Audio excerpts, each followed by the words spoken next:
often leaves its audience spellbound. May I invite this trio to take their place on the dais. Give a huge round of applause for them.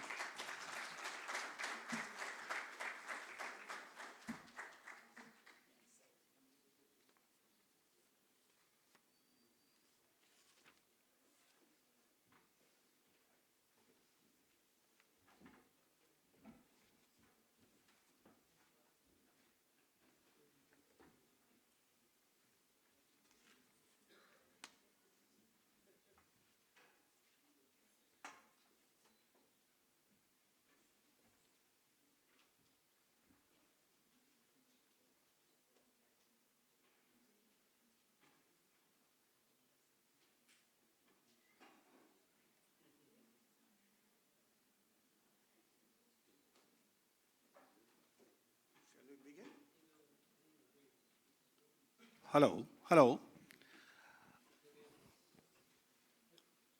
चलिए, मुझे लगता है कि हमें शुरुआत करनी चाहिए। Thank you very much. Let me begin by expressing my gratitude towards WOW in general and Dr. Sanjeev Chopra in particular for giving me the opportunity to discuss a very important work done by my ex-boss, my ideal, the great Mrinal Pandey. I think you must. हमारे साथ बहुत ही senior bureaucrat Uttarakhand के इंदु पांडे जी भी मौजूद हैं। मैं उनकी उपस्थिति को भी बहुत शुभ और अच्छा मानता हूं। मैं चाहता हूं आप एक बार फिर से उनका इस्तकबाल ऐसे ही करें जैसे मृणाल जी का। शुरुआत में कुछ वर्ड्स मृणाल जी के बारे में और कुछ किताब के बारे में। Friends, on the basis of my 35 years in journalism, I can safely say that Mrinal Pandey is one of the tallest lighthouses the Indian journalism is now left with. To say the least, she is truly a living legend. The 5 decades, 50 years of experience. हम में से बहुत लोग होंगे जिनकी उम्र 50 साल नहीं होगी, उतना उनका एक्सपीरियंस है। मैं उन्हें संपादकों की संपादक कहता हूँ। वे लेखिका हैं, कथाकार हैं और कमेंट्री उनकी हमेशा लगातार जारी रहती है। जर्नलिस्ट कभी रिटायर नहीं होता। वो ट्विटर पर, सोशल मीडिया पर आज भी उतनी ही मुखर हैं और हम जैसे नई जनरेशन के लोगों को या मीडियम जनरेशन के लोगों को लगातार झंझोड़ती रहती हैं, जगाती रहती हैं। This special work is unique in many senses. Mrinal जी जानी जाती हैं अपनी समसामयिक कमेंट्री के लिए, अपने सब्जेक्टिव एनालिसिस के लिए, अपनी ओपिनियन पीसेस के लिए जो इंडियन एक्सप्रेस हो या वायर हो या तमाम दूसरे पब्लिकेशंस में गाहे बगाहे छपते रहते हैं। लेकिन ये किताब उनका सब्जेक्टिव एनालिसिस या पर्सनल ओपिनियन नहीं है। एक रिसर्च बेस्ड डॉक्यूमेंट है और विषय बहुत अहम है, बहुत बड़ा है। हिंदी पत्रकारिता का इतिहास, उसका विकास। मैंने इस किताब को बार बार पढ़ा है और ये सचमुच लगता नहीं कि ये टेक्स्ट बुक है और स्टूडेंट्स के लिए लिखी गई है। मुझे लगता है कि हर प्रबुद्ध नागरिक को किताब को पढ़ना चाहिए, शुरू से आखिर तक। हर पेज पे कोई नया रिवोल्यूशन है, कोई नया रहस्य उद्घाटन है और कोई नया तथ्य है जो आपको चौंका देता है। किताब को जब आप पढ़ेंगे तब आप जानेंगे। सवाल जवाब बहुत सारे हैं, सवाल कई हैं, तो मैं जल्दी से शुरुआत करता हूं मृणाल जी से कि मृणाल जी, हम आपको लेखिका के रूप में जानते हैं, कथाकार आप बड़ी हैं, संपादक तो और भी बड़ी हैं। मैं महागुरु आपको कहता हूं। ये अचानक टेक्स्ट बुक, शोध आधारित रिपोर्ट, ये कैसे अचानक आपकी तरफ से ये गुगली कैसे आई?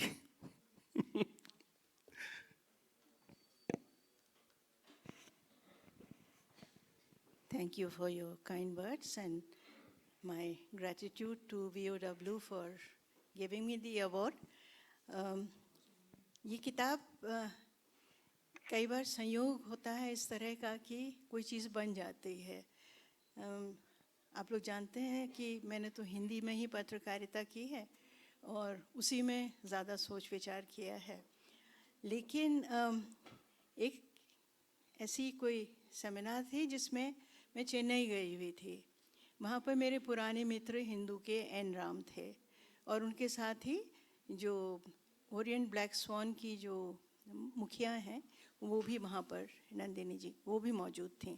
तो ऐसी ही बातों बातों में उन्होंने कहा कि हमारे यहाँ इतने सारे स्कूल्स ऑफ जर्नलिज्म हैं, सबको एक मुश्किल होती है कि सबसे बड़ा फुटप्रिंट हिंदी का है, 11 स्टेट्स की वो लैंग्वेज है और हिंदी पत्रकारिता ने इतना हित और अहित किया है देश का, लेकिन हमको पढ़ाने के लिए कोई उस पर व्यवस्थित जानकारी नहीं मिलती है।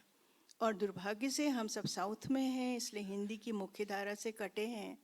तो with a background and a foreground and a contextualization, ऐसी अगर तुम हमारे लिए एक छोटी सी किताब तैयार कर दो तो बहुत अच्छा हो। तो मैंने बेझिझक कह दिया कि हाँ, मैं कर दूँगी। ये कोविड से 1 साल पहले की बात है और मैंने कहा कि मेरे मन में बहुत दिन से इच्छा थी कि एक इतिहास हिंदी पत्रकारिता का, जो सिर्फ अपनी दृष्टि से, मैं कोई महापुरुष नहीं हूँ कि जो मैं सब समेट सकूँ, लेकिन जो जितना मैंने अपने 40-50 साल में देखा उसकी बाबत कुछ लिखूँ तो अच्छा है। मुझे लिखने का आपने मौका दे दिया है, पब्लिशर मिल जाए तो फिर लेखक को क्या चाहिए। तो वापस आके मैंने फिर मटेरियल जमा करना शुरू किया और फिर मैं खुद घबरा गई क्योंकि ये इतना बड़ा 11 राज्यों में समेटना। दूसरी चीज़ ये भी थी कि मैं लिख रही हूँ उन स्टूडेंट्स के लिए who are all non Hindi speaking and who have been, for even if they come from Hindi speaking areas, they've been for some reason cut off from the mother tongue, to the extent that they can converse with grandparents and servants in English, in Hindi, but not beyond. बाकी सब उनकी औपचारिक पढ़ाई लिखाई सब कुछ अंग्रेजी की है। So that made my task even more difficult because I realized I have to also talk a little bit about the history of Hindi, how Hindi developed. It's a very young language like the Himalayas. जब तक कि tunnel नहीं गिरा और विष्णुगाड़ में भयंकर बाढ़ नहीं आई, हमने रियलाइज़ नहीं किया कि हिमालय कितना यंग है। हिंदी का हिमालय भी बहुत छोटा है, बहुत बड़े हिस्से में है, बहुत बड़े हिस्से को सींचता है, लेकिन है वो बहुत यंग। 19वीं सदी में फोर्ट विलियम कॉलेज में अंग्रेज़ों ने 4 भाखा मुंशी बिठाए थे और उन 4 लोगों को ये सरकारी ऑर्डर था, and munshi is a clerk. चारों happen to be from the western part of India. उन्होंने कुल मिला के एक मानक हिंदी तैयार की जिसमें गवर्नमेंट के सारे सर्क्यूलर्स और वो सब सर्कुलेट हों। और ये काम इसलिए नहीं हुआ कि अंग्रेज़ों को हिंदी से प्यार हो गया था। 1857 के गदर के बाद जो एनालिसिस हुई उसमें सबसे बड़ा कारण, जैसे आज भी पॉलिटिकल सर्कल्स में निकल के आ रहा है, कि जो हिंदी नहीं जानता वो भारत में राज नहीं कर सकता। और लोगों तक पहुंचने के लिए हिंदी और उर्दू 2 भाषाएं हैं जिनके बिना आप नॉर्थ और यहाँ तक कि दक्कन तक कवर कर सकते। तो तब ये भाषा तैयार हुई। तो अब ये हुआ कि भाई ये सब भी ठूंसना पड़ेगा इसमें। तो एनीवे उस बीच में फिर कोविड हो गया और तालाबंदी हो गई। तो मेरे जो अर्स्टवाइल कलीग्स थे संजय की तरह के, उन्होंने मुझे बहुत मदद की। न मेरे पास कोई संसाधन थे, न मेरे पास कोई सेक्रेटरी था, मेरा अपना ही कंप्यूटर, छोटे से मेरे संसाधन, लेकिन सामग्री बहुत मिल गई। और फिर उसमें मुझसे ये कहा गया कि एक चैप्टर ऑनलाइन मीडिया पर भी ज़रूर जोड़ दीजिए, क्योंकि प्रिंट, हर बड़े प्रिंट अखबार की अब ऑनलाइन एडिशन है। उसके अलावा सोशल मीडिया एक बहुत बड़ी ताकत बन गया है, तो वो भी जोड़ा। फिर जब उनको ड्राफ्ट भेजा फाइनल वाला, तो उन्होंने कहा कि तब तक तालाबंदी खुल चुकी थी, तो उन्होंने कहा कि पिछले 1 साल में पोस्ट कोविड मीडिया जो निकला है और मीडिया के जो रूपांतरण हुए हैं उस पर भी एक चैप्टर जोड़ दीजिए। तो जैसे किसानों के घर बनते हैं ना, कि एक छोटा सा पुश्तैनी घर है, फिर बड़े लड़के की शादी हुई तो एक कोठरी उसके लिए बन गई, छोटे की शादी हुई एक उसके लिए निकलवा लिया गया कमरा, फिर दामाद और बेटी के विजिट के लिए ऊपर एक बैठक अलग बना दिया गया। तो ये किताब कुछ इसी तरह से लिखी गई है, मैं ऑनेस्टली बता रही हूँ। बहुत सारे लोगों ने कहा कि तुम जन्म भर हिंदी में काम किया, हिंदी में क्यों नहीं लिखी। मैंने कहा भाई जिसने मुझे पहला ऑफ़र दिया, जो मेरे पैताने बैठा था कृष्ण की तरह, मेरी आंखें खुली, जिसको पहले देखा उसने ऑफ़र दिया। मैंने कहा कि ठीक है, अब तुम्हारे पास तो मेरी अक्षौहिणी नहीं है, लड़ो उससे।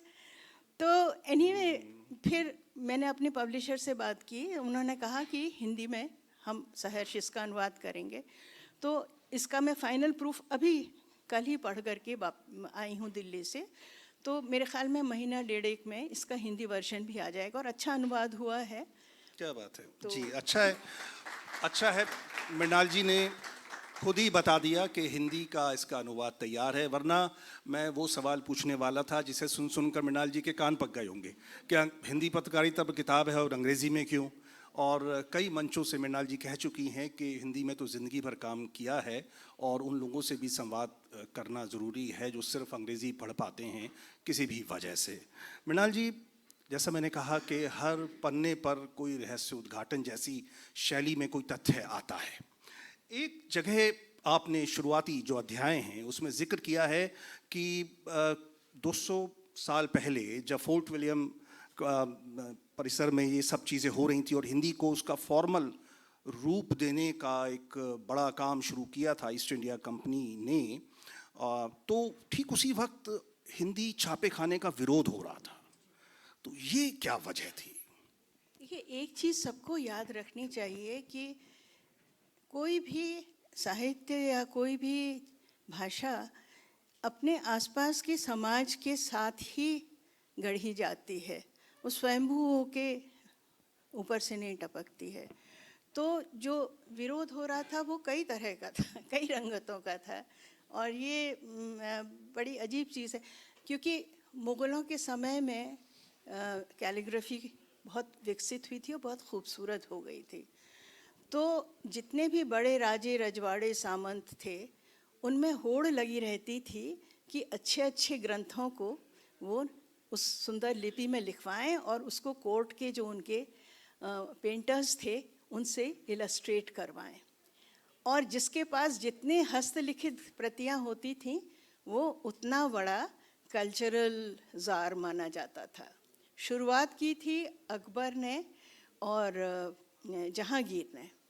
एक ही किताब को उन्होंने दो लोगों से, दोनों बाप बेटों ने दो अलग अलग कैलीग्राफर्स से कराया, दो अलग अलग अपने पैट्रनाइज्ड पेंटर से इलस्ट्रेट करवाया।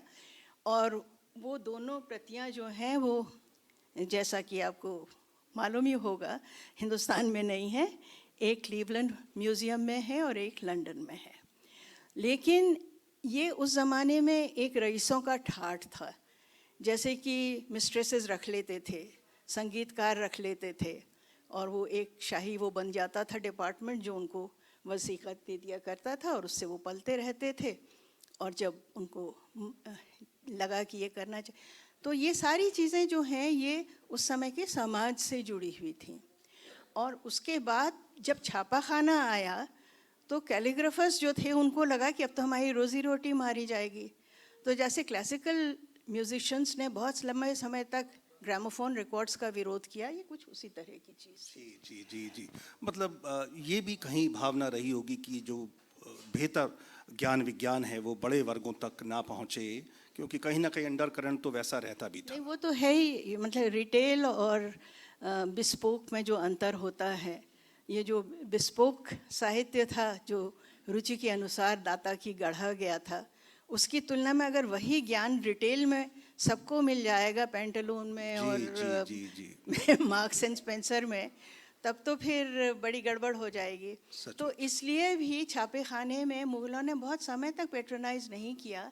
बाद को जब उनको ये दिखा कि अंग्रेज़ों ने अपनी प्रेयर बुक्स और ख़ास तौर से बाइबल के हिंदी और उर्दू के अनुवाद गांव-गांव में, कस्बे-कस्बे में बंटवा दिए हैं और बड़ी तादाद में चर्च सर्विसेज हिंदी में होने लगी हैं, हिंदी क्या हिंदुस्तानी में होने लगी हैं। हमने भी बचपन में, मैंने एक मिशन स्कूल में पढ़ा, तो मुझे याद है अभी भी एक हम लोग गाना गाते थे, खजूर की डालियाँ डालो अब डालो अब डालो, मसीह अब आ रहा है। तो ये उसके साथ में पियानो फोर्टे बजाती थी हमारी जो हेड मिस्ट्रेस थी। तो हिंदी में अभी भी बहुत सारे, अगर आप रानीखेत के पुराने चर्चेस में जाएं, उसमें 2 सर्विसेज होती थी पहले से। एक सर्विस होती थी इंग्लिश में और एक शाम को सर्विस होती थी हिंदी में, क्योंकि 2 तरह के थे। अब वो इंग्लिश वाले तो सब इधर उधर हो गए हैं, तो अब सर्विस सिर्फ हिंदी में ही होती है। तो ये भी हमारे समाज के हिस्से हैं, और इसका कोई लेना देना किसी भाषा विशेष के लिए, जो हिंदी में कहते हैं ना, हमने सेवा की, हम समर्पित हुए, ये सब दीगर चीज़ें हैं। मुख्य चीज़ ये है कि किसके संप्रेषण किससे हो रहा है और आमदनी का ज़रिया क्या बन रहा है। तो साहित्य से लेकर के, कला से लेकर के पत्रकारिता तक का विकास हिंदुस्तान में कम से कम इन्हीं आधारों पर। बिल्कुल। और देखिए, यही सबसे पहली वजह है कि क्यों हमें इस किताब को पढ़ना चाहिए। भले ही हम जर्नलिज्म के स्टूडेंट ना हों या हम जर्नलिस्ट ना हों, वर्किंग या रिटायर्ड, एक सामान्य प्रबुद्ध नागरिक को क्यों इस किताब को पढ़ना चाहिए, क्योंकि हम जैसे संपादक के पद से रिटायर होने वाले लोग भी ये नहीं जानते थे बारीकी से कि कुल जमा इतिहास हिंदी का वो 225 साल है, और ईस्ट इंडिया कंपनी ने ही उसको नागरी देवनागरी से जोड़कर इसको एक फॉर्मल औपचारिक भाषा का रूप देने का प्रयास किया।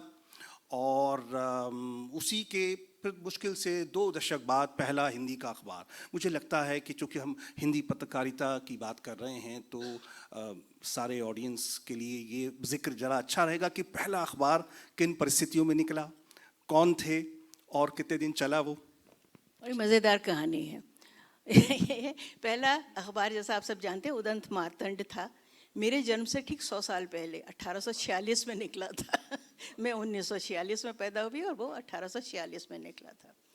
और एक सुकुल जी थे, ब्राह्मण थे जाहिर है, तो उन्होंने निकाला, सुकुल जी ने ये अखबार निकाला, और काफ़ी अपना बेचारों ने माल मत्ता गिरवी रख के, और एक छोटी सी कुम्हार टोली में कलकत्ते में, क्योंकि ये याद रखिए कि छापे खाने सबसे पहले गोवा में स्थापित हुए, जिसमें प्रेयर बुक्स वगैरह छपी। उसके बाद फिर जब कलकत्ता में 1857 के बाद महारानी की राजधानी बनी, तो कलकत्ता में सेरामपुर में पेपर मिल बनी और छापे खाने बने।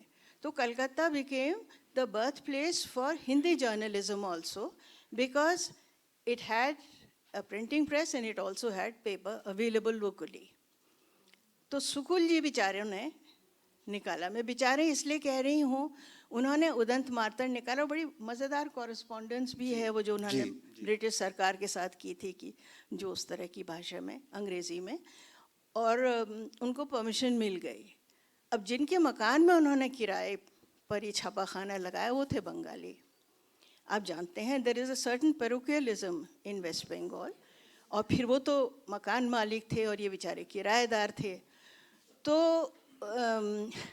उदंत मार्तंड छपने तो लगा, लेकिन इनकी किराएदार और इनके बीच में खिटपिट होती रहती थी। फाइनली मकान मालिक ने उन पर मुकदमा किया और ये कहा कि एक तो पोल्यूशन हो रहा है गली का। मैं कलकत्ते की गलियों में, फॉर हेवन सेक, उस ज़माने में क्या पोल्यूशन होता है, पोल्यूशन हो रहा है, ध्वनि प्रदूषण हो रहा है, और उसके अलावा ये बहुत वाहियात ये अखबार छप रहा है, और इन्होंने किराया भी बहुत कम दिया है। तो सुकुल जी भी ज़िद्दी थे, तो वो कोर्ट चले गए तो बेचारों की कुर्की हो गई, क्योंकि छापे खाने की मशीन सहित सब कुछ नीलाम। तो that was the end of the first Hindi paper. तो हम लोग आज बहुत उत्साह से पढ़ाते हैं लोगों को कि उदंत मार्तंड हिंदी का प्रखर तेजस्वी सूर्य पहले प्रकट हुआ, लेकिन वो बेचारा सूर्य जो था वो ज़रा क्या बात है, प्रॉब्लमेटिक। लेकिन मृणाल जी, एक और बात है, आपकी किताब में ये बात झलकती है, जगमगाती है, और आपने भी कई मंचों से ये बात कही है कि हिंदी पत्रकारिता तब ही ज़्यादा निखरी है और ज़्यादा सच्ची रही है जब वो उसका हाथ तंग रहा, जब वो बदहाल रही। और बाद के दशकों में और हाल में जैसे ही उसको बाज़ार मिला, मुनाफा आया, बहुत बड़ी संख्या में पाठक आए, उसकी आत्मा चली गई। तो ये जो कमेंट है आपका, इसको मैं समझता हूँ कि सारे लोग सुनना चाहेंगे, समझना चाहेंगे कि ये तंग हाली का और अच्छाई और सच्चाई का क्या नाता है। देखिए, ये है कि हिंदी को जैसे कहते हैं विंड अंडर द सेल्स बहुत बड़ी मिली जब गांधी जी ने 1827 में नवजीवन नाम का एक गुजराती अखबार अहमदाबाद में ख़रीदा। ये साप्ताहिक अखबार था और उस अखबार को उन्होंने साल भर के बाद हिंदी अखबार बना दिया, क्योंकि उन्होंने कहा कि गुजराती तो प्रांत की भाषा है और मुझे स्वराज का संदेश अगर पूरे भारत को देना है तो हिंदी ही ऐसी भाषा, हिंदुस्तानी हिंदी ऐसी भाषा है जिससे मैं पूरे देश को ये स्वराज का संदेश दे सकता हूँ। और साल भर के अंदर 5,000 पहले वो बिकता था और साल भर के अंदर वो 20,000 बिकने लगा। माने there were eyeballs waiting a Hindi paper in all over in the north. और आपको ये भी पता ही होगा कि उन दिनों साक्षरता दर बहुत कम थी, औरतों में तो 1% से भी कम थी, पुरुषों में भी 11% के लगभग थी। तो तब भी हिंदी अचानक से जब वो निकली उस इलाके से और हिंदी क्षेत्र से जुड़ी तो बिकने लगी। तो एक तो चीज़ ये हुई, और दूसरा गांधी जी के साथ और स्वराज के कॉन्सेप्ट के साथ जुड़ने से हिंदी को एक तरह का जुझारू ऑरा मिल गया। उस ऑरा के साथ कई ऐसे लोग जिनको पत्रकारिता से शायद उतना संपर्क नहीं था, लेकिन जो पढ़ते लिखते थे, सोचते थे और उनको लगता था कि हाँ बापू ठीक कह रहे हैं, वो जैसे गणेश शंकर विद्यार्थी कानपुर के, वो जुड़ गए। और जब वहाँ पर सांप्रदायिक दंगे हुए तो in fact he was one of the people killed trying to pacify. उन्होंने गांधी जी के ही तरह से हिंदू मुस्लिम एके के लिए प्रयास किया और गांधी जी की ही तरह से उनकी हत्या हुई। तो ये एक सच्चाई है हमारे पेशे की कि पहले एक जनमंच बनता है, पहले एक भाषा बिखरी रहती है, फिर उसका एक पब्लिक प्लेटफॉर्म, एक जनमंच बनता है। और प्लेटफॉर्म जब उमगने लगता है तो आदर्शवादी लोग उससे, आइडियलिस्टिक सपनों देखने वाले लोग उससे जुड़ते हैं, हमारे जैसे मूर्ख। जब ये परिपक्व हो जाता है और ये साबित हो जाता है मार्केट को कि देखो ये प्लेटफॉर्म है और इससे इतने लोग जुड़े हैं, तो अचानक मार्केट उसमें रुचि लेने लगता है। तो ये अनायास नहीं है कि 1926 में बिरला जी ने हिंदुस्तान टाइम्स लॉन्च किया। तो गांधी जी ने उनसे कहा कि मैं चाहता हूँ तुम बड़ा अखबार निकालो। तो अब हम जिसे झूठ प्रेस कहते हैं, उसके पीछे 50% गांधी जी के प्रति घनश्याम दास बिरला का अगाध सम्मान था और बाकी 50% में मार्केटिंग का हिस्सा था। कुछ ये भी था कि उनका जूट का कारोबार जो है उसको भी एक प्रकार का कवर मिलेगा। और वो देख सकते थे, दूरदर्शी व्यक्ति थे, उनको देख सकते थे कि आने वाले समय में हिंदुस्तान आज़ाद होगा और वॉर का टाइम था। तो ये सारी चीज़ें जो हैं, ये इनको एकदम से ऐसे ही अलग आइसोलेटेड तरह से नहीं हम देख सकते हैं। ये हमारे पास it comes as a package and we have to understand the package. What was the contemporary society like, what were the people reading. अब अच्छा, जब बापू ने कहा कि तुम निकालो अखबार, तो उन्होंने अंग्रेज़ी का अखबार क्यों निकलवाया? अगर बापू कहते उनसे कि तुम हिंदी का निकालो, वो शायद निकालते, लेकिन बापू ने कहा तुम बड़ा अखबार निकालो। बिरला जी ने HT निकाला। जबकि उसके 20 बरस बाद फिर गांधी जी ने उनसे कहा कि तुम हिंदी का अखबार निकालो। तो और गांधी जी ने उसका पहले हमारे हिंदुस्तान के पहले अंक में अग्रलेख साइंड एडिटोरियल गांधी जी ने फ्रंट पेज पर लिखा था, दूसरा एडिटोरियल काका कालेलकर ने लिखा था। तो एक तरह से हिंदी को एक ऑरा मिला of patriotism, of the freedom fighting and defying power. तो Hindi began to grow, Hindi journalism began to grow. लेकिन ये भी था कि उसके साथ ही हमारे देश में कांग्रेस के ही अंदर, मतलब एक कांग्रेस ही मेन पार्टी थी, कांग्रेस के अंदर बहुत सारे तरह के नरम दल थे, गरम दल थे, और भी तरह के दल थे। और एक विचारधारा थी जो कि हिंदुत्ववादी थी, जिसको कि हिंदी को हिंदुत्व से जोड़ना था। तो वो लोग भी थे। तो सबके अपने अपने इंटरेस्ट थे उस वक्त हिंदी पत्रकारिता से जुड़ने के लिए। तो BHU में उस वक्त 5 छात्र थे जो वहाँ के एक लोकल स्कूल में 9वीं कक्षा में पढ़ते थे, 9th क्लास के स्टूडेंट्स थे। पर उस ज़माने में 11-12 साल की उम्र में लड़के जाते थे पढ़ने के लिए, तो जब तक 9th-10th करते थे वो 18-19 साल के तो हो ही जाते थे। तो ये 5 स्टूडेंट्स ने मिलकर नागरी प्रचारिणी सभा की स्थापना की, which was to promote the Nagari Lipi, in which Hindi is written, as the language. This subtly isolated it from Urdu. कि आपने हिंदी का प्रचार किया, लेकिन उससे ज़्यादा आपने धुकाया कि हिंदी वही है जो नागरी में लिखी जाए, नस्तलीख में नहीं। और ये 40s का टाइम था जो बहुत डेलिकेट टाइम था, और उस वक्त ये फीलिंग, ये दुराव छिपाव होने लगा था। तो उसमें एक तरह से ये धारा अंदर ही अंदर पनपती रही। These were all various landmines under Hindi journalism. और समय समय पर जब किसी ने उस पर पैर रखा तो या तो उसके चिथड़े उड़े या उसने उसका उपयोग अपने विरोधियों को उड़ाने के लिए किया। तो ये भी हिंदी पत्रकारिता की एक सच्चाई है। इसलिए मैंने बिल्कुल निर्मम होकर के ये किताब लिखी है। वेद व्यास ने अपने को सेल्फ एग्जाइल दिया था और एक द्वीप में बैठ के महाभारत की कहानी लिखी थी। हिंदू तो महाभारत के बहुत बड़े पंडित हैं, लेकिन सेल्फ एग्जाइल होना बहुत ज़रूरी है। Then you can bring a ruthless assessment to whatever you see and define. I have fought against the temptation to go back to English. Again and again I started as a lowly lecturer in English literature at Allahabad University.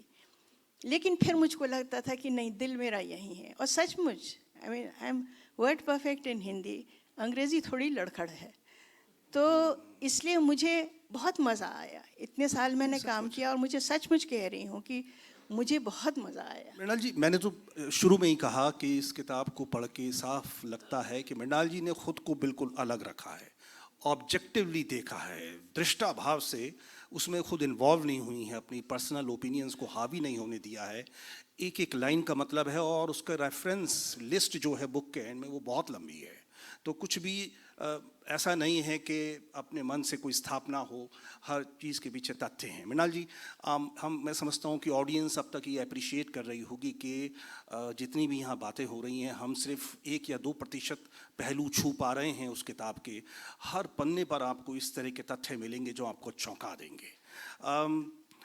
जैसे कहते हैं ना कि वो जब इतिहास की किताब पढ़ते हैं तो हर पन्ने के साथ 50 साल गुजर जाते हैं, तो वैसा ही कुछ मैं देख रहा हूँ कि अभी हो रहा है।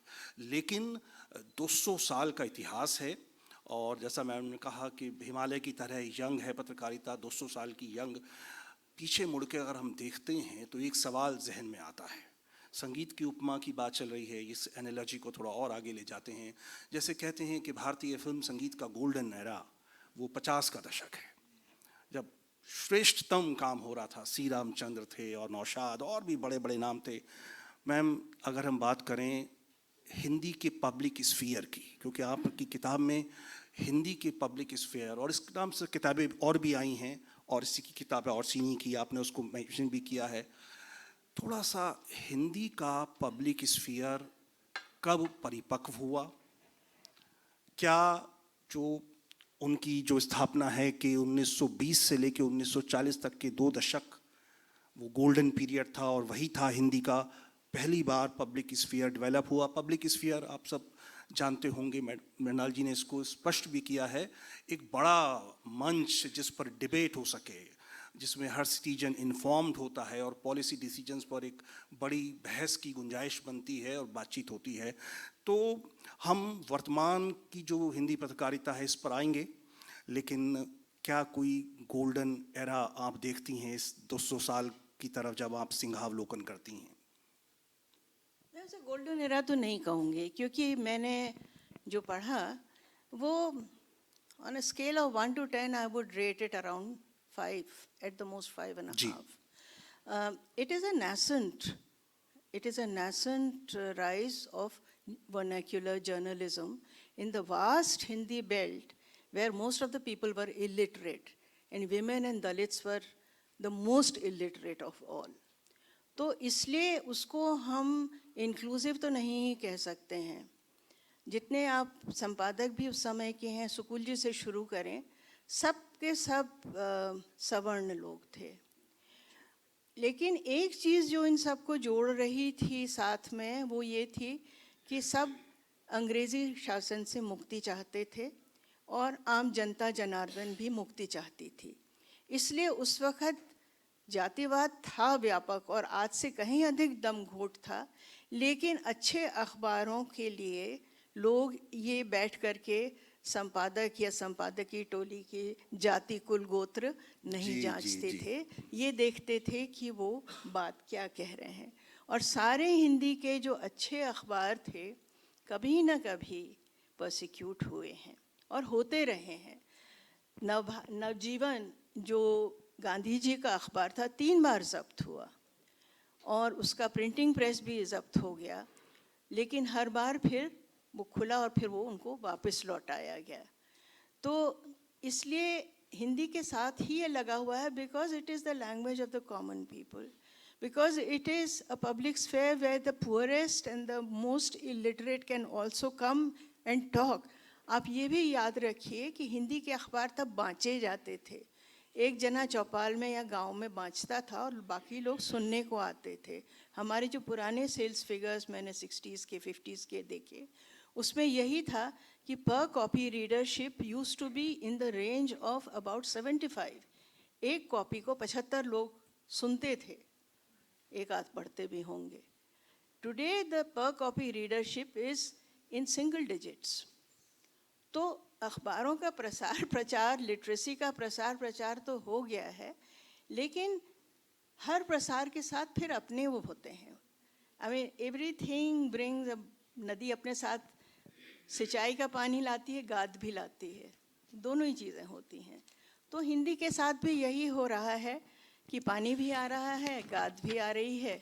अब उसमें नई तरह की वनस्पति उगेगी, फिर हम देखेंगे कि वो कैसी वनस्पति है.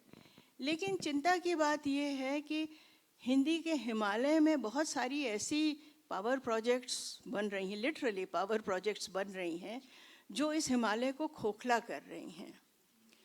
तो इसलिए हिंदी के पत्रकारों के लिए ये चिंता की बात है कि जो पुरानी बहुत सारी उपमाएं या बहुत सारी बोलियां थीं, वो अब हिंदी में नहीं आ रही हैं. क्यों नहीं आ रही हैं? क्यों हम अचानक संस्कृत निष्ठ बोली में पत्रकारिता करने लगे हैं? मुझे उससे बहुत, मैंने संस्कृत से वैर नहीं, मैंने खुद BA तक संस्कृत पढ़ी है और अच्छी खासी संस्कृत बोल सकती हूँ. लेकिन उसमें प्रॉब्लम ये है कि जो हमारी पत्रकारिता की हिंदी थी, और इस मायने में 40-50 के अखबार ज़्यादा अच्छे थे, उनमें हिंदी के अलावा बोलियां बहुत बड़ी तादाद में, अवधी, भोजपुरी, ब्रिज भाषा, मैथिली, तमाम बिहार की सारी जितनी भी अर्धमागधी से लेके तमाम जो जन भाषाएँ थीं, वो बिल्कुल सहजता से आ जाती थीं. तो इसलिए हिंदी के पास एक बहुत बड़ी ताकत और बहुत सारा पानी था. अब आपने जगह जगह पावर प्रोजेक्ट बना के बांध दिए हैं हिंदी पर. तो अमुक क्षेत्र में अमुक तरह की हिंदी चलेगी, अमुक जी बोल रहे हैं तो अमुक जी अमुक किस्म की हिंदी बोलेंगे. तो ये जो अमुक तमुक का हिसाब हिंदी में हो रहा है, ये मुझे थोड़ा चिंताजनक लगता है. क्योंकि इसलिए नहीं कि मुझे किसी भी विचारधारा से कोई शत्रुता है, इसलिए क्योंकि हिमालय खोखला हो रहा है. और अगर सुतार का बर्मा लगाने से हिमालय ढह जाए, हम सुतार को दोष नहीं दे सकते हैं, हिमालय पहले से खोखला हुआ पड़ा था. तो इसलिए हिंदी विचारों की, नए विचारों की वाहक नहीं बन पा रही है, क्योंकि आपने उसकी धारा, जो स्वच्छंद धारा थी, आप लोग तो यहीं रहते हैं, आपने देखा होगा ये भागीरथी कैसे उछलती कूदती हुई आती है, और उसकी तुलना में मंदाकिनी शांत धीर गंभीर है. हिंदी में भी यही बात थी, ये उछलती कूदती भाषाएं आ रही हैं, बोलियां आ रही हैं, उसमें हो रही हैं. मध्य प्रदेश में अलग हिंदी लिखी जा रही है. भारतेंदु हरिश्चंद्र ने 12 तरह की हिंदियाँ रिकॉर्ड की हैं अपनी पत्रिकाओं में. उसमें एक रेलवई की हिंदी भी है, जिसमें कि अंग्रेजी के बहुत शब्द होते थे. तो रेलवई यानी रेलवे, रेलवई की हिंदी भी होती थी. तो एक सहज स्वीकार था कि हिंदी जो है it is a catchment area. It is not something that grinds everything to a uniform paste, then puts the salsa sauce of Sanskrit into it and makes it into a देव भाषा. ऐसा कुछ नहीं है. मनुष्यों की भाषा है, उसको मनुष्यों की भाषा रहने दीजिए. ये मेरा हिंदी से वो है. मृणाल जी, अगर हम क्या बात है, मृणाल जी की उपमाएं तो कमाल होती हैं. मृणाल जी ये बताइए कि अगर 1930 या 20 और 40 का दशक को आप गोल्डन एरा नहीं देखती हैं तो, और आज का जो हाल है उसकी पर हम सवाल लेंगे ही, तो क्या इमरजेंसी के फ़ौरन बाद प्रभाष जोशी, राजेंद्र माथुर, राहुल बारपुते, उनका जो दौर था, फिर और भी नाम आए, आप भी तब तक सक्रिय रूप से आ चुकी थीं, क्या उस दौर को आप औरों से बेहतर मानती हैं? जी, ये अनायास नहीं हुआ कि हिंदी में यहाँ से वहाँ तक एक से एक संपादक हमको दिखने लगे. 60 के मध्य तक, 65 के आसपास धर्मयुग धर्मवीर भारती, साप्ताहिक हिंदुस्तान में मनोहर श्याम जोशी, दिनमान में अज्ञे, नवभारत टाइम्स में राजेंद्र माथुर, उधर प्रभाष जोशी का जनसत्ता अलग चमक रहा था, नई दुनिया में राहुल बारपुते बैठे थे, छजलानी परिवार था, और इधर अब तो नई दुनिया जागरण ने टेक ओवर कर लिया है, इसलिए आज की नई दुनिया की मैं बात नहीं कर रही हूँ, तब की नई दुनिया की बात कर रही हूँ. उसी तरह से कर्पूर चंद कुलिश राजस्थान पत्रिका के उन्होंने निकाली, तो पंजाब केसरी भी अपनी तरह का अनूठा अखबार था जिसने जम करके आतंकवाद के समय में भी अपना संतुलन नहीं खोया. उसमें बहुत सारी खोट निकाली जा सकती हैं और उसमें बहुत सारी माने अधकचरी किस्म की भाषाई या वो सब प्रयोग होते रहे, वो बात अलग है, लेकिन एक आवाज़ तो वो जनता की थी. मुझे अच्छी तरह से याद है कि जब पीक पर ये वहाँ पर मारकाट मची हुई थी तो ये हुक्म हुआ कि हर एक हॉकर को प्रोटेक्टर, एक सिक्योरिटी गार्ड मिलेगा. तो हमारे हॉकर साइकिल में पीछे से साइकिल की ट्यूब से बांध के अखबार वितरित करने के लिए जाते थे और साथ में फटफटिया पर एक पुलिस का जवान जाता था, तो वो बेचारा फटफट फटफट फटफट चलता था और ये पेडल मारता हुआ जाता था.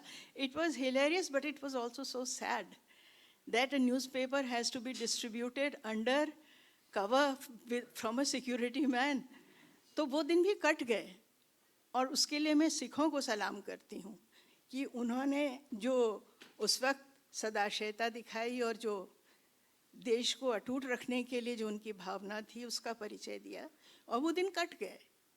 और सचमुच में उसके बाद हिंदी पत्रकारिता अच्छी हुई, लेकिन सबसे बड़ा जंप जो हिंदी पत्रकारिता को मिला वो पोस्ट इमरजेंसी मिला, क्योंकि अचानक जो मैंने कहा ना कि जो जातिवाद एक झोंके के साथ उठा और सतह पर आ गया, और उसके साथ बहुत नई तरह के पॉलिटिकल लीडर्स आए. अपने मायावती काशीराम की जोड़ी से लेकर के लालू यादव, शरद यादव, ये सारे स्टॉलवर्ड, वीपी सिंह, ये तमाम लोग जो जेपी के साथ आंदोलन से निकले थे, ये लोग सब आए. बहुत सारे छात्र नेता जिनमें हरिवंश भी, आई एम सैड टू से, निकले और बहुत बढ़िया पत्रकार थे. पता नहीं क्यों पत्रकारिता छोड़ के दूसरी साइड को चले गए, लेकिन वो बहुत बढ़िया पत्रकार थे और आज भी होंगे, क्योंकि वो ही नोज हिज फैक्ट्स. तो इसलिए अब 5 ही मिनट बचे हैं, तो मैं यही कहूँगी कि नए जो नेतृत्व हुआ वो सब अंग्रेज़ी नहीं बोलते थे, बोल नहीं पाते थे. वो जिस तबके से आए थे उनसे बोलने के लिए फिर हिंदी वाले मेरे जैसे ढूंढे जाते थे. तब मैं 1 साल एनडीटीवी में थी, तो मुझसे कहा जाता था कि तुम उनको इंटरव्यू करो, फिर वो वापस स्टूडियो आता था, फिर वो अंग्रेज़ी में ट्रांसलेट होता था. पहले अंग्रेज़ी बुलेटिन जाता था, फिर हमारा टुर्रू हिंदी बुलेटिन जाता था. तो वो भी एक प्रकार का भेदभाव था. फिर उस पर फिर मृणाल जी, सवाल तो बहुत सारे हैं और जब टाइम कम रहे, मैं अभी आपके पास आता हूँ. बस एक छोटे छोटे जवाब, जैसे वो रैपिड फायर होता है ना, हालांकि है तो ये गुस्ताखी, लेकिन मैं आपसे जल्दी से ही पूरा कर लेता हूँ, उसके बिना फिर मुकम्मल नहीं होगी बातचीत. 90 के दशक के बाद टीवी, हिंदी के टीवी चैनल्स ने अचानक पोर्टफोलियो मैनेजर्स को और कॉरपोरेट को जगाया कि हिंदी में बड़ी जान है और अखबारों की तरफ नज़र गई। आज हालत ये है कि रिकॉर्ड तोड़ दुनिया भर में प्रिंट आखिरी सांसें गिन रहा है, लेकिन यहाँ अच्छी खासी ग्रोथ अभी भी वर्नाकुलर भाषाई मीडिया। लेकिन साथ ही आपकी किताब सजेस्ट करती है कि सबसे बड़ा संकट भी है। तो 2-3 लाइन में इसका क्या आप वजह दिखती हैं? देखिए, मुख्य चीज़ ये है, मैंने कहा कि जब भी कोई चीज़ बहुत फैल जाती है तो बहुत सारे संकट अपने आप आते हैं। बहुत सारे संकट जो हमने पहले सोचे नहीं थे वो आते हैं। द प्रॉब्लम्स ऑफ प्लेंटी जिसे कहना चाहिए। तरह तरह के ग्राहक हैं, तरह तरह के बाज़ारी दबाव हैं। सबसे बड़ी चीज़ ये है कि अखबारों को विज्ञापनों की बहुत ज़रूरत है, और विज्ञापन दाता सबसे बड़े कॉरपोरेट सेक्टर से आते हैं, और या फिर आजकल पॉलिटिकल पार्टीज से आते हैं। हर पॉलिटिकल पार्टी, हर मुख्यमंत्री पूरी पेज का एक विज्ञापन देता है, और ये सींच रहे हैं सारे अखबारों को, including English papers of course. पर हिंदी अखबारों को इतना पैसा पहले कभी नहीं मिला था। तो फिर इसका डाउन साइड ये होता है कि जो पैसा दे रहा है उसकी मनमर्जी चलेगी, तो वो नए दबाव हैं, वो तो आप सब जानते हैं। हिंदी पत्रकारिता में महिलाओं की स्थिति क्या सुधरी है? सुधरी है थोड़ी सी, लेकिन बहुत ज़्यादा नहीं, क्योंकि उसका सीधा रिश्ता समाज के साथ जुड़ता है। मैं संपादक थी तो मेरा ये अनुभव रहा, और आज भी मैं लोगों से बात करती हूँ, यही है कि लड़कियों को बहुत डरा धमका के दबा के पाला जाता है, ख़ासकर छोटे शहरों में जहाँ हिंदी पत्रकारिता की जड़ें हैं। और वो लड़कियाँ जब अखबारों में आती हैं, ग्लैमर तो बहुत हो गया है पत्रकारिता में, बड़ी दबी सहमी होती हैं, और उन पर पारिवारिक दबाव होते हैं कि शादी होते ही फिर तुमको ससुराल वालों की सुननी है। तो अगर मेरी चीफ साहब आके मुझसे कहे कि मैम मुझे कल की छुट्टी चाहिए क्योंकि कल मुझे निर्जला उपवास करना है, तो मैं क्या करूं? तो मैं तो उससे कहूँगी कि तुम अवैतनिक अवकाश ले लो अवकाश में। आई एग्री कि तुम्हारी सास का दबाव है, लेकिन why should the paper suffer? She also, your mother-in-law also has to realize that she cannot take her daughter-in-law out of the vocation without cutting down on the salary that she is offering to the family coffers. तो ये एक problem है। दूसरा problem है mobility का। औरतें हमारे यहाँ अभी भी मोबाइल नहीं है, और मोबिलिटी ही इस पत्रकारिता में जान है। If you want to work upwards, मैंने गांव-गांव जाके काम किया है। I have lost a lot of personal relationships and prestige or whatever, but I have worked in villages. I have gathered material from villages. It is tough, but you have to do it. And most of the girls either cannot summon the courage, or their family pressures are very intense. So I hope धीरे धीरे धीरे कम हो रहा है, लेकिन अभी भी middle class to upper middle class लड़कियां आती हैं, और वो बराए फैशन अंग्रेजी पत्रकारिता में जाती हैं, भले ही उनकी हिंदी अच्छी हो। जी जी मैडम, मेरा आखिरी सवाल, टेलीविज़न को लेकर बहुत पहले मोह भंग हो चुका है। आप खुद टीवी देखना बंद कर चुकी हैं, टीवी चैनल्स हिंदी के, और अखबारों के बारे में भी जैसा आपकी किताब से भी ध्वनि आती है कि मुनाफे ने और बाज़ारवाद ने बहुत कुछ ख़त्म कर दिया है, और बहुत से अखबार अब उस तरह से अच्छे नहीं रहे, आदर्श नहीं रहे। मैम, तो फिर उम्मीद की किरण कहाँ है? डिजिटल है, लेकिन डिजिटल में भी तो बड़े ख़तरे हैं, वहाँ तो एआई तक आ गया है।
तो मुकदमेबाजी हमारी तबीयत, मुझे याद है जब मैं 80s में मुझ पर पहला मुकदमा चला था तो मैंने, रमेश चंद्रा हमारे मैनेजर थे, उनको डरते डरते कागज़ दिया, बोले कोई बात नहीं, the legal department will take care of it. फिर मुझसे बोले मुझे कॉफ़ी पिलाओ, कॉन्ग्रेचुलेशंस, आज तुम्हारा दीक्षांत समारोह हो गया पत्रकारिता में।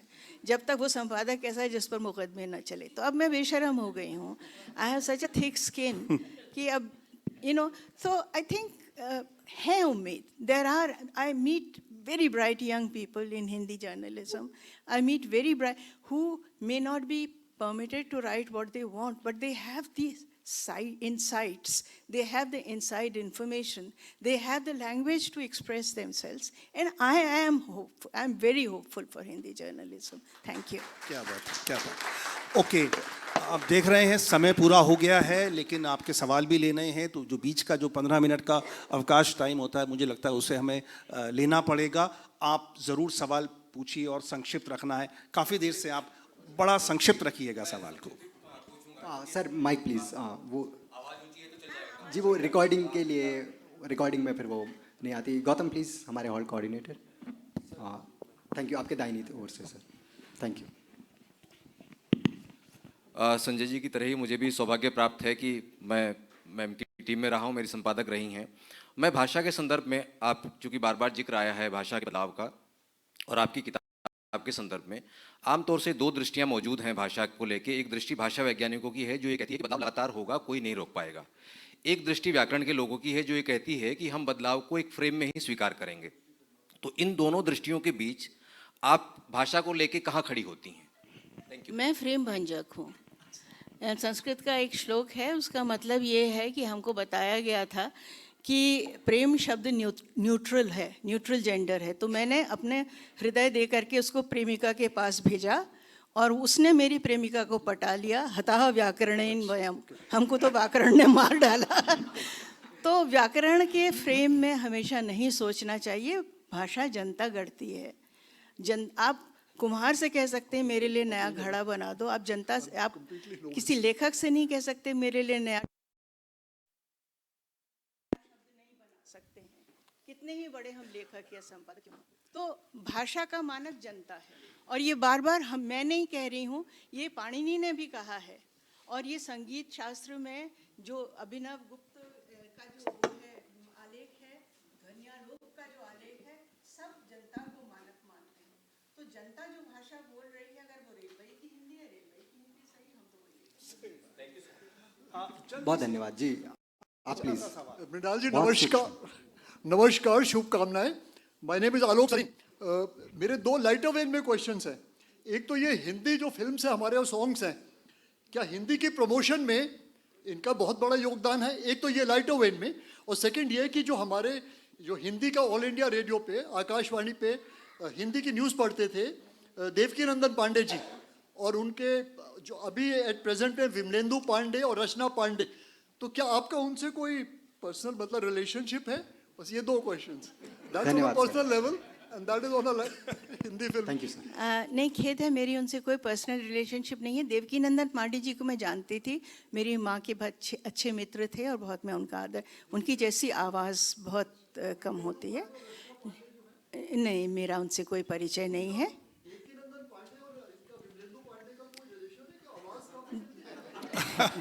भाई देखिए, पूरक सवाल नहीं प्लीज, बहुत लंबी। दूसरी चीज़, आपने जो फिल्मी गीतों की कही, मैं फिल्मी गीत पसंद करती हूँ, और मैं फिल्मी गीतों की हिंदी भी पसंद करती हूँ, क्योंकि वो एक नई ज़मीन तोड़ रही हैं। मुन्नी बदनाम हुई डार्लिंग तेरे लिए, अरे मज़ेदार गाना है। अरे भाई, वो आजकल की बच्चों की आत्मा उसमें बोल रही है, खनक रही है, आपको क्या परेशानी है? तो इसलिए मुझे लगता है, और कई बार जब आप लिख रहे हैं तो वो फ्रेज़ आपके काम आ जाता है। तो मैं तो वो मैना के लिए कहते हैं ना कि चमकीली चीज़ें इकट्ठा करके अपने घोंसले में रखती जाती, मैं ऐसा ही करती हूँ। नमस्कार मृणाल जी। ह्यूजली पॉपुलर सेशन ये रहा है। देखिए समय हो चुका है। मैं आपसे ये कह रहा हूँ आप सबसे कि आप मृणाल जी को बाद में भी छोड़िएगा नहीं। उनसे ये ज़रूर पूछिएगा कि जो पहाड़ों के देवी देवताएं हैं उनके बारे में जो मान्यताएं हैं वो किस तरह पहाड़ की रक्षक हैं। सिलक्यारा सुरंग वाले मामले में क्या हुआ, ये जो भौकनाथ बाबा हैं क्यों उनकी पूजा उपासना करने हमारे अंग्रेज़ साइंटिस्ट आए थे वो भी गए। ये खजाना है मृणाल जी के पास, लेकिन समय हमारे पास कम है। हम अगले सेशन अपने ही चरण की तरफ बढ़ते हैं। हमारे साथ इंदु पांडे जी हैं, बहुत वरिष्ठ ब्यूरोक्रेट हैं और एक बहुत प्यारा सुंदर काम उन्होंने किया है। उन्होंने कविताएं लिखी हैं और जैसा कि मैंने अभी नज़र डाली, बहु प्रतिभाशाली हैं और भाषाओं पर उर्दू, हिंदी, संस्कृत कई चीज़ें मैं उसमें देख रहा हूँ। उसका विमोचन मृणाल जी के साथ मृणाल जी करेंगी और मैं रिक्वेस्ट ये भी करूँगा कि एक दो लाइनें उस किताब से अगर आप पढ़ पाएँ तो, और उसके बाद हम विराम देंगे।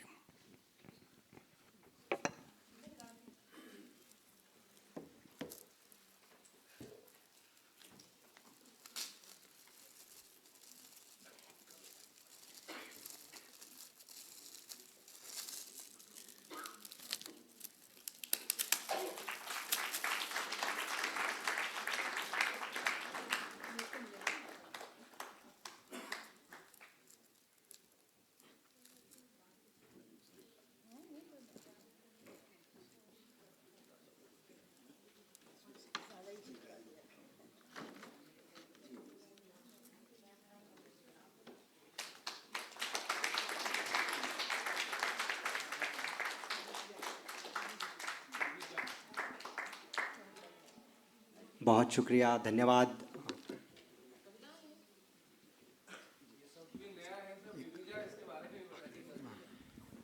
दिविजा जिसका जन्म दिव्यलोक में हुआ है, तो इसको देवलोक कहा गया है। अधिकतर रचनाएं मैंने देवलोक के में की हैं, तो इसीलिए इसको दिविजा की संज्ञा दी है।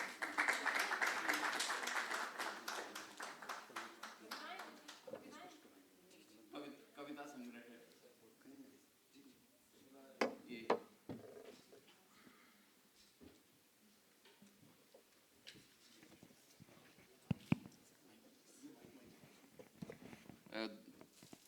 दो कविताओं को आपके समक्ष प्रस्तुत करना चाहूँगा। पहली कविता अग्नि को समर्पित है। ऋग्वेद की जो का प्रथम मंत्र है, प्रथम ऋचा है, अग्नि मिले पुरोहितम यज्ञस्य देवम ऋत्विजम होतारम रत्न आत्मा। जो संहिताएं हैं, वेद संहिता, वैदिक वाङ्मय जो है, वैदिक लिटरेचर है, वो चार भागों में वर्गीकृत किया गया है। संहिताएं, चार संहिताएं, ऋग्वेद, यजुर्वेद, सामवेद और अथर्ववेद। उनके साथ उनके ब्राह्मण हैं, संहिताओं के ब्राह्मण, शतपथ ब्राह्मण, गोपद ब्राह्मण इत्यादि। और फिर दूसरा जो उसका दर्शन का भाग है वो है आरण्यक और उपनिषद। तो संहिता का में जो भी संहिता के मंत्र हैं, उसमें एक जो देवता जिसका आह्वान किया जाता है, दूसरा जो ऋषि जो मंत्र दृष्टा है, और तीसरा उस जो छंद रचना है, गायत्री, उष्टुप, अनुष्टुप आदि। तो मैंने पहली रचना अग्निदेव को समर्पित की है।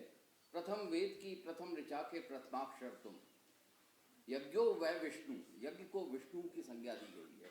यज्ञो वै विष्णु तुम आकार हो, आरंभक यज्ञ के देव पुरोहित ऋत्विज, हवि को गंतव्य तक पहुँचाते तुम निर्विकार हो।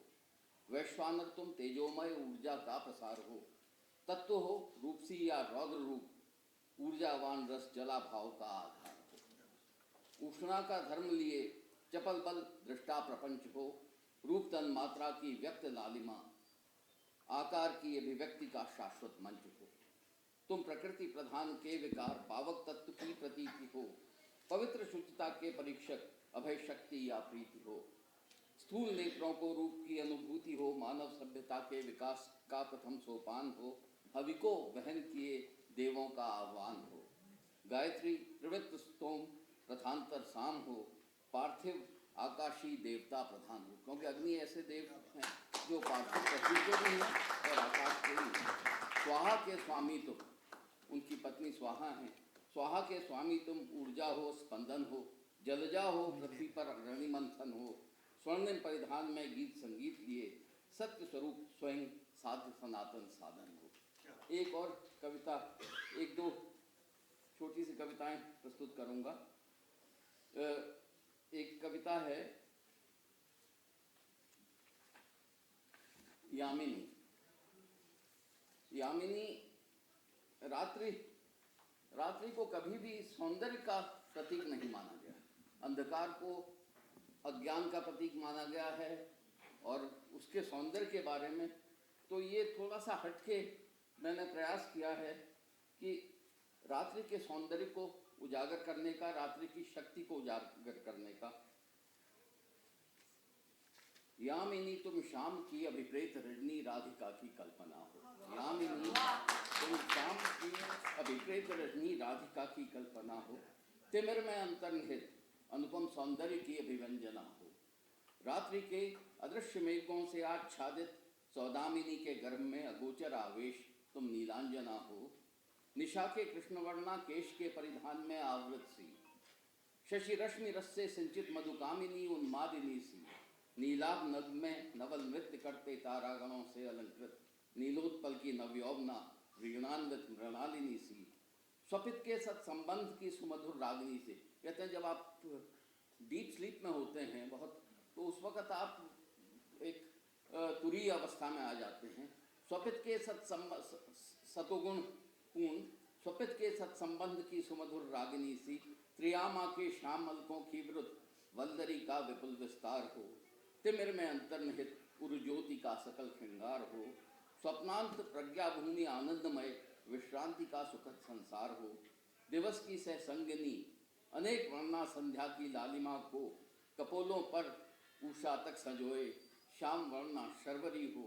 स्वयं प्रभ लावण्य अनुपम सौंदर्य का आगार हो।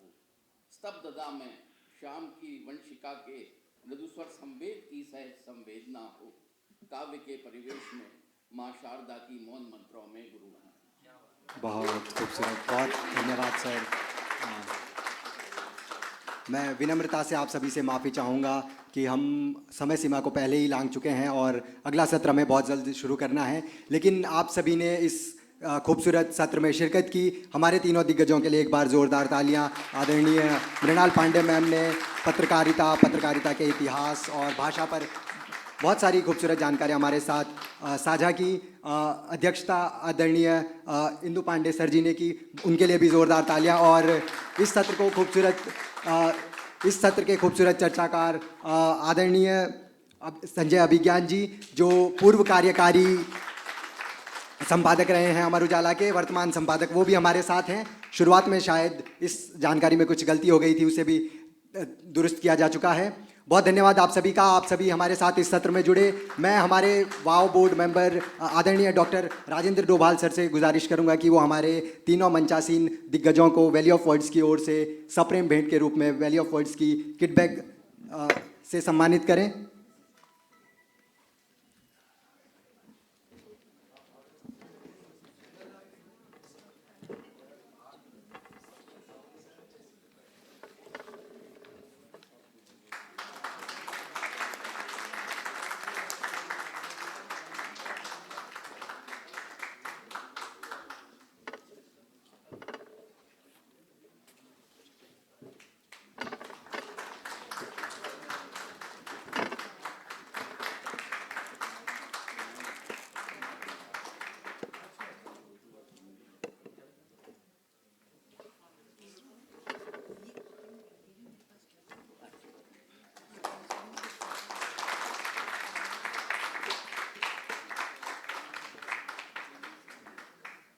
बहुत धन्यवाद आप सभी का।